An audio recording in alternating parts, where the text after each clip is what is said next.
Hello, my name is Dave Moulton. I'm the Senior Director of Mountain Operations here at Mountain Snow, and I'm here to talk to you a little bit about our epic lift upgrade.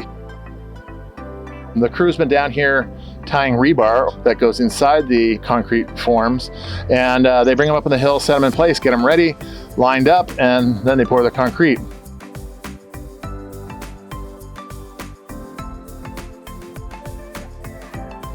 We had 6 trucks on site. Those trucks deliver it into a pumper truck. They pump it into and around the forms, and with Evans Construction's help, got the first pour done.